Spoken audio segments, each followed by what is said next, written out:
दोस्तों रायगढ़ में पालक मंत्री पद को लेकर के एकनाथ शिंदे और अजीत पवार की एनसीपी के बीच तलवारें खिंचती दिखाई दे रही हैं। जी हां दोस्तों, शब्दों की मर्यादा लांघी जा रही है। अब महायुति के ये दो प्रमुख दल, इनके नेता आमने सामने आ गए हैं। रायगढ़ जो है उसको लेकर के तलवारें खिंची हुई हैं दोनों पार्टियों की तरफ से। क्या कुछ कहा गया है, किन शब्दों का इस्तेमाल किया गया है, कैसे मर्यादा लांघी गई है, वो एक एक डिटेल में आपको इस खबर में बताऊंगा।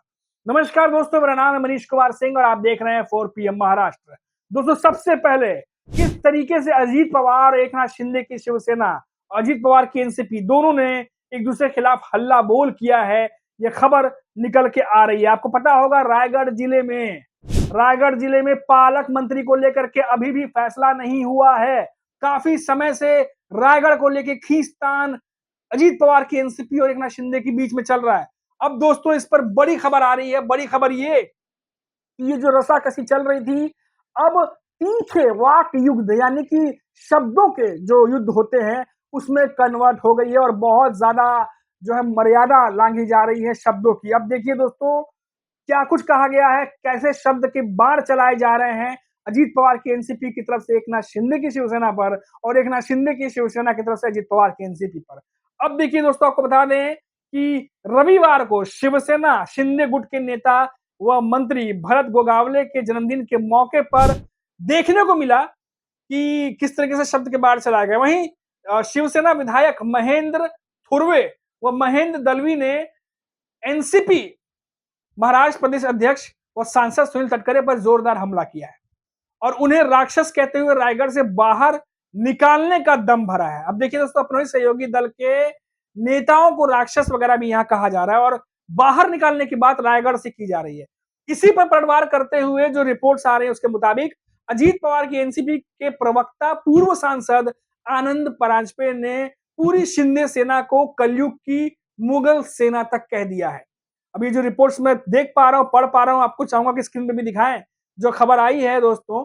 और नवभारत में ये खबर छपी है क्योंकि ये बात जो है वो महाराष्ट्र की है। और ये खबर और भी आगे जो डिटेल्स मैं आपको बताऊंगा उसमें कहा गया है कि जो आनंद परांजपे की मैंने बात बताई आपको कि मुगलों का वंशज कह दिया गया। रायगढ़ में तमाम बातें अभी कह रहे हैं वो। उन्होंने विश्वास व्यक्त करते हुए कहा कि सांसद सुनील तटकरे 2029 में एक बार फिर लोकसभा चुनाव जीतेंगे और रायगढ़ का नेतृत्व करेंगे।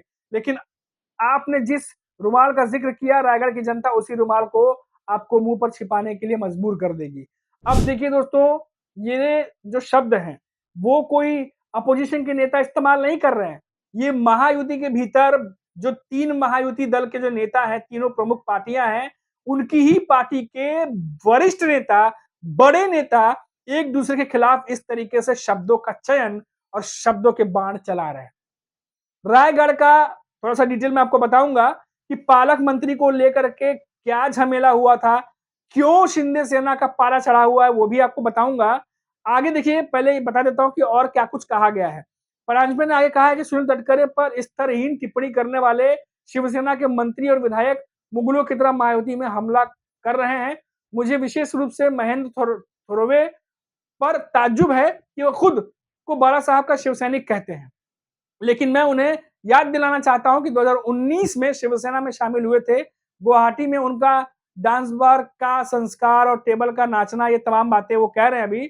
और ये तमाम आरोप लगाते हुए उन्होंने बात कही है। लेकिन जो मुद्दे की बात है दोस्तों, जो मुद्दे की बात है वो ये है कि जो दोनों नेताओं की तरफ से जो ये बयानबाजी चल रही है, इसका जड़ देखिए कहां से है। आपको याद होगा कि जब एकनाथ शिंदे, थोड़ा सा हमको पीछे जाना पड़ेगा, थोड़ा सा पीछे के पन्ने पलटने होंगे।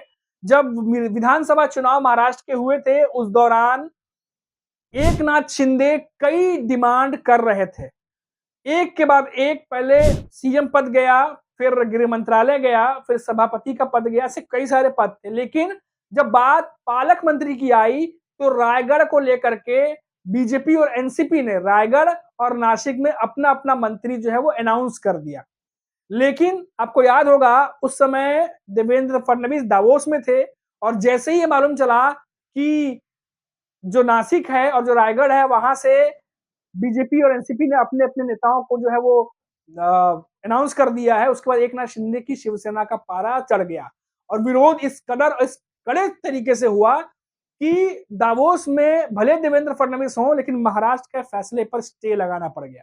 कौन होगा पालक मंत्री, इसका फैसला होल्ड पर डाल दिया गया और यह कहा गया कि जब देवेंद्र फडणवीस लौटेंगे तो इस बात को बैठ करके तीनों नेता आपस में सुलझाएंगे। उसके बाद हुआ यूं कि एकनाथ शिंदे बार बार ये चाहते थे कि तीनों प्रमुख नेता यानी देवेंद्र फडणवीस, अजीत पवार और एकनाथ शिंदे, तीनों नेता साथ में बैठे और इस पर फैसला हो कि क्या रायगढ़ एनसीपी के पास जाएगा या एकनाथ शिंदे की शिवसेना के पास रहेगा।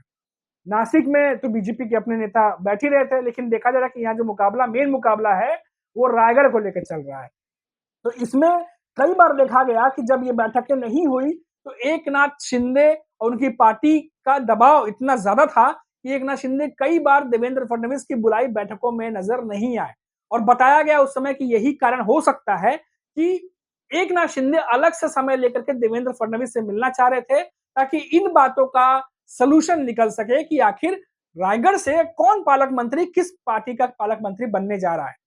और इसका सलूशन नहीं हुआ और इसी यही वजह बताया गया कि कई बार, एक बार नहीं कई बार देवेंद्र फडणवीस ने मंत्रिमंडल की बैठक बुलाई और उसमें डेप्यूटी सीएम एकनाथ शिंदे नजर नहीं आए और यही वजह थी कि ये खींचतान थोड़ा और तल्ख होती चली गई। और अब जो कुंभ मेले का आयोजन किया जा रहा है उसमें भी देखा गया कि उसकी बैठक में भी एकनाथ शिंदे नजर नहीं आए, ऐसी रिपोर्ट्स आई।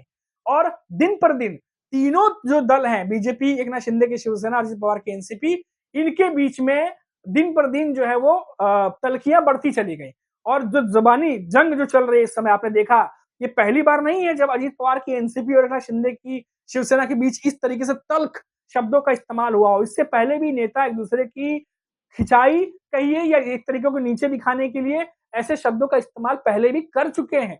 और अब क्योंकि रायगढ़ की सीट, पालक मंत्री की सीट, अजीत पवार के एनसीपी के नेता का नाम अनाउंस होने के बाद स्टे लगा, इसके बाद से अजीत पवार के एनसीपी का भी पारा चढ़ा हुआ है। दूसरी तरफ एकनाथ शिंदे की शिवसेना का पारा इसलिए चढ़ा हुआ है क्योंकि पहले कई बार, क्योंकि सरकार जब बीजेपी के साथ बनाई गई थी 2022-23 में, उस समय भी एकनाथ शिंदे ने अहम योगदान दिया था। तो हमेशा दूसरे नंबर की पार्टी वो अपने आप को कहते हैं और ऐसे में अगर अजीत पवार की पार्टी को ज्यादा तरजीह दी जा रही है तो एकनाथ शिंदे और उनके नेताओं के बीच में नाराजगी लगातार बढ़ती चली जा रही है। तो ऐसे में इसका फैसला कैसे होगा, ये बड़ी चुनौती देवेंद्र फडणवीस के सामने भी बनी हुई है।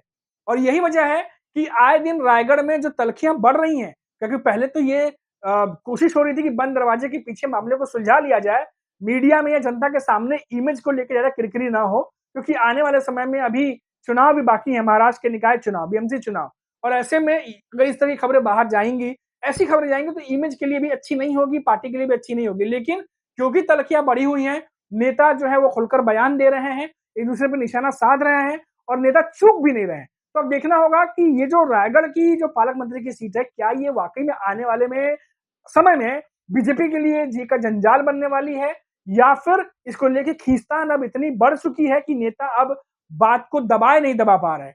इसीलिए ये सारी खबरें आ रही हैं सामने, लेकिन प्रमुख नेताओं का बयान अभी तक नहीं आया। लेकिन सीनियर नेता जो कह रहे हैं वो भी कहीं ना कहीं पार्टी के भीतर कुछ तो चल रहा होगा। तो ये जो पूरी रिपोर्ट थी, ये जो खबर छपी है उसके मुताबिक मैंने आपको बता दिया। अभी के लिए इतना ही। आप देखते रहिए 4 PM महाराष्ट्र। फिर लौटेंगे तो बात करेंगे किसी बड़ी खबर पर, किसी बड़ी अपडेट पर। चैनल को सब्सक्राइब जरूर कर लीजिएगा ताकि नोटिफिकेशन आपको मिलती रहे। नमस्कार।